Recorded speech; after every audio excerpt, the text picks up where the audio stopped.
Okay, so I just got the notification that YouTube removed the final video that I put up, the final step, which actually happened to be the longest video. So I'm not going to remake that 40-minute video. I'm just going to try to sum it up as quickly as I can without showing the information. So the last step that you will need um, is going to basically be for you to have, if you're only using your phone, you're going to have to toggle between screens. So you're going to have to go between, let me see this here. You see, if you choose Harris County, I'm using this one for example, but this is going to be one of them, which is going to be where you search up the person's name that you get from probate or even from the Zillow's list. Okay, if you want to confirm if that person is the actual owner of that property that you saw on Zillow. Okay, go back, not that one. Here we go. Okay, that's crappy. Come on, y'all, stop embarrassing me. Yeah, this is one of them, but that's not the one I wanted. This way you pull up the probate list. Um, Search options. We're gonna keep that there. And here you have to do specific dates. You want something not too long ago, within 3 months. So I'm just gonna put February the 1st, 02-1, and then to, what's today's date? 0, it's April 8th, wait, okay. Damn, that's horrible. Oh, no. April, what's today, the 9th? April 9th? Okay. So you're going to have this window open. That's this load. But yeah, so it's going to be 3 or 4 screens. If you don't have a laptop and you're only using your phone, it's going to be 3 or 4 screens that you're going to have to jump back and forth in between. That's what I mean when I say toggle, if you don't know what that word means. Not that I assume you're stupid, but some people just don't know certain terminology. My apologies.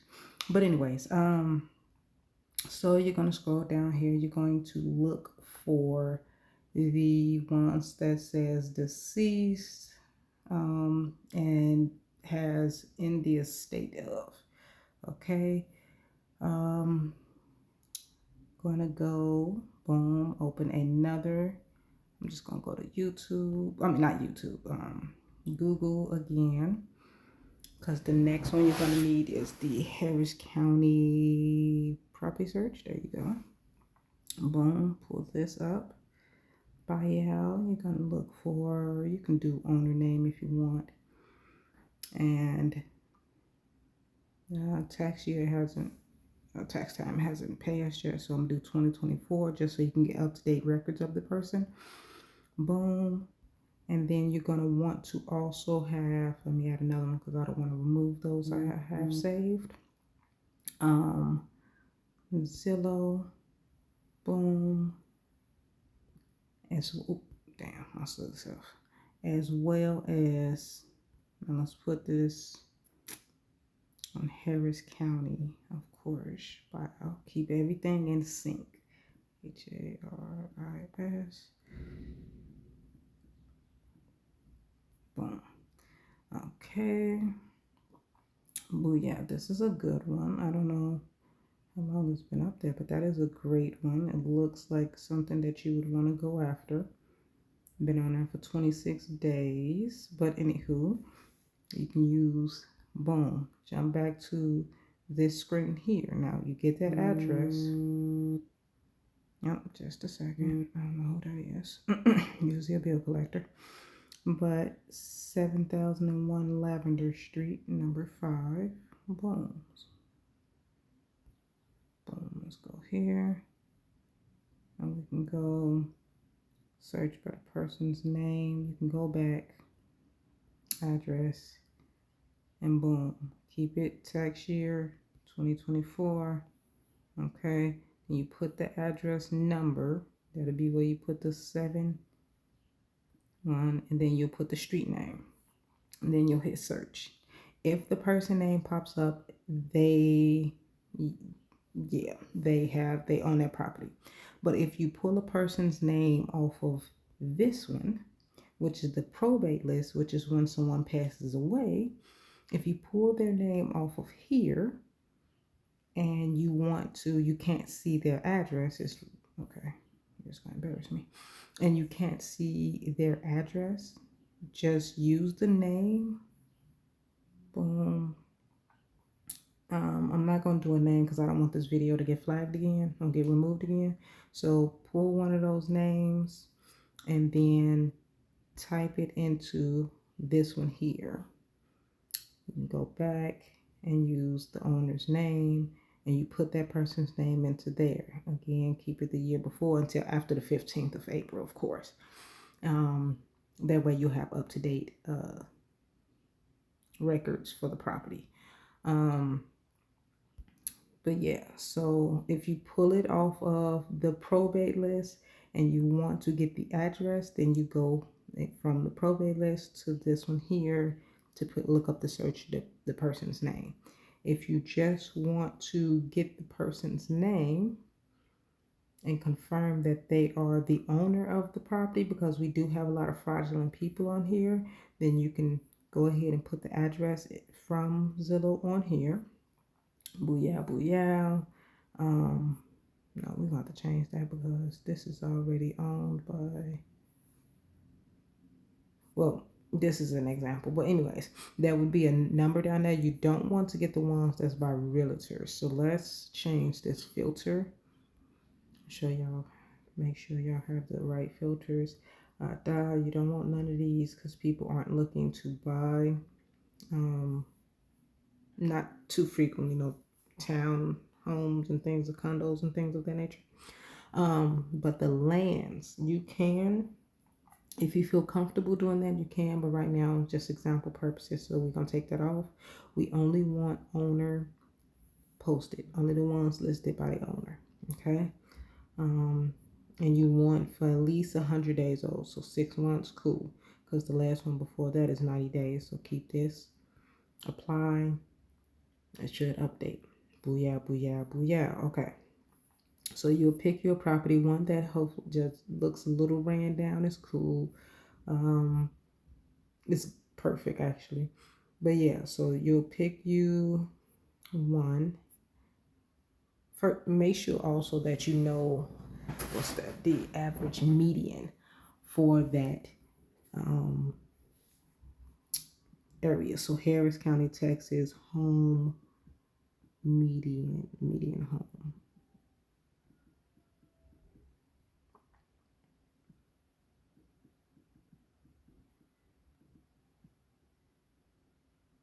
Oh, damn, I didn't do it right there.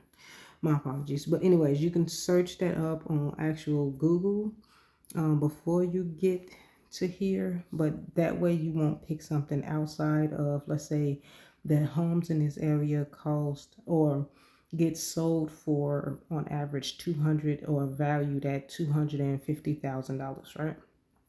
If you see a home for $490,000, you're probably going to have a harder time getting that sold, especially depending on the square footage and how many bedrooms and bathrooms they have available. So make sure you Google that beforehand. Now, once you go from here, when you take the address from Zillow, look on here to get the owner's name.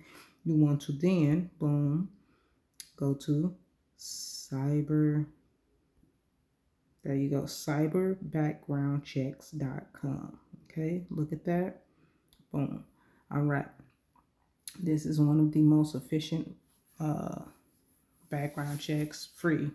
You ain't got to pay for no stuff, it's going to be mostly up to date. So then you'll get that person's name off of that other site. Because you got the address off Zillow, you get the person's name off of the property real estate record site, and then you come on here and you enter their name. Let's see, John. Oh well, I can't put no name in. My apologies. They gonna flag it. I keep forgetting. But yeah, so you do that and call the person. Make sure that that number lines up with what you see on that listing from Zillow. Okay, because it's like I said, a lot of fraudulent people. I have run into a few of them. Had to report a few. So be on your P's and Q's.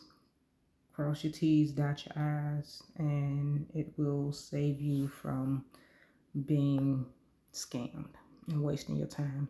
Also, when it comes to people who to work with, um, make sure that you have them sign an agreement form through DocuSign or whatever platform. I think DocuSign and Adobe is another one, but I'm not too, even though I have Adobe, I'm not too versed with the sharing and signing of contracts or agreement forms. Make sure you say agreement forms and not contracts, because for some reason contract gets people a little nervous because it feels too binding and like, restrictive, like that's the end, you know what I mean? Like, yeah. So you want to come here. It's called a JV form, basically, and then another one is going to be called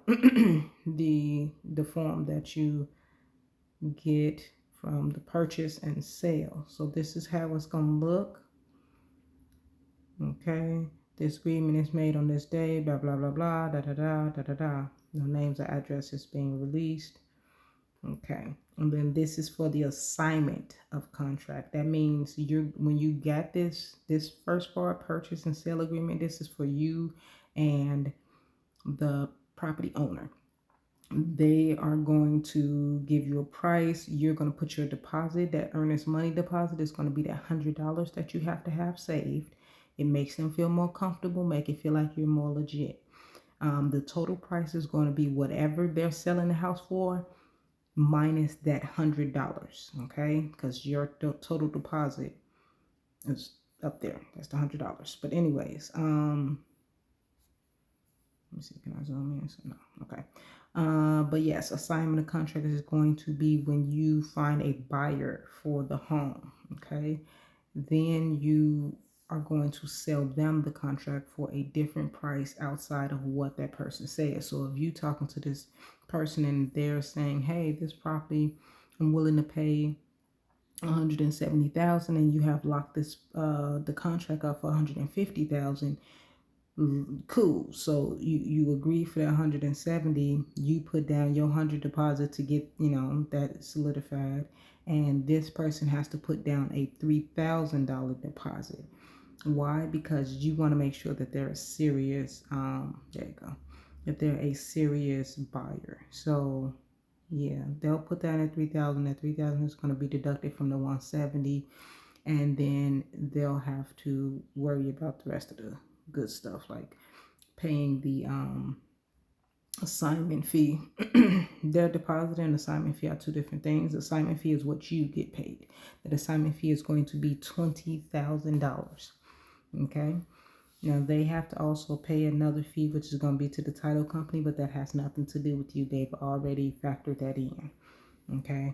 But yeah, so that'll be all of the agreement forms. If you go on school and follow all the courses, you'll get all of these documents to download for free. They walk you through everything, literally. And just, yeah, they try to make it as easy as possible for those of us that are starting off with no money at all. So if you are interested, then hopefully you learned something from this. Hopefully I have led you to the right direction, because I know I'm not going to be the guru of this. But yeah, good luck to everybody who wants to try this. The next video I'm going to upload is going to be on clothing, which is, hold on, let me get back to it, by y'all, which is going to be for my other site, which I closed down, which is called Teesprings. Okay, so that'll be tomorrow's lesson. See y'all tomorrow.